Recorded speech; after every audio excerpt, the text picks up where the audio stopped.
যারা নির্বাচন আয়োজন করবে। আবার আমাদের হলো বিচারালয় রয়েছে, তারা হলো ওসমান হাদির বিচার করবে। একটা একটার সাথে সাংঘর্ষিক। আগে একবার দাঁড় করানো হয়েছিল সংস্কার আর নির্বাচনকে আলাদা জিনিস কিনা, এবারও সেম সেই সিচুয়েশনটা তৈরি করার চেষ্টা চালানো হচ্ছে।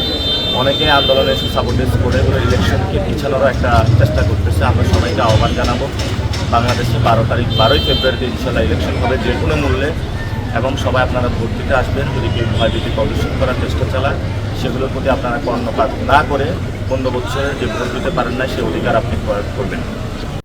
আমরা কী কী করবো, আমরা আজ সকাল দিয়েছিলাম কাজকে কেন্দ্র করে, এবং সাথে সাথে জামায়াত ইসলামের ইশতেহার দিয়েছিল ইন্টারন্যাশনাল দিয়েছিল। আমরা আমাদের জায়গাটা আগে কী করবো, ওই জায়গাটা আমরা ফোকাস করতে পারি,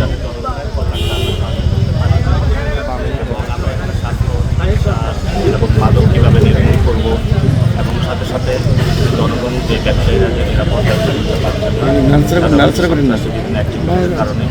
আপনারা জানেন যে গতকালকে শহীদ উসমান হাদির বিচার নিয়ে মাঠে এসেছিল, শান্তিপূর্ণ আন্দোলন ছিল শাহবাগে।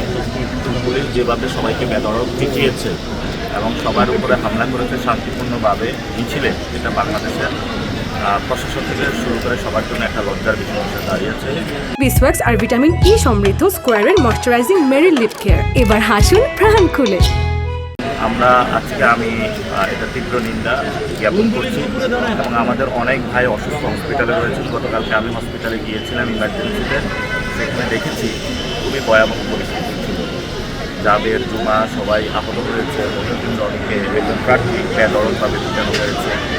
আমরা আশা করব যে এই ধরনের সংস্কৃতি যেটা জন্ম দিয়েছে রাজনীতি, সেই সংস্কৃতি থেকে সরকার সরে আসবে এবং নতুন বাংলাদেশ গঠনে আগ্রহী দিয়ে আমরা আমাদের যে ইশতেহার প্রকাশ করেছি সেখানে প্রথমে রেখেছি শহীদ উসমান হাদির হত্যার বিচার।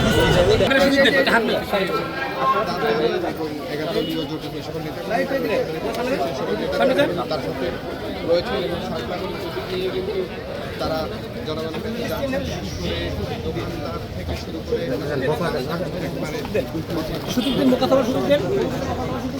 রয়েছে, তাদের সাথে কিন্তু তিনি সাক্ষাৎ করছেন এবং তার স্বপ্নাকুলি মার্কা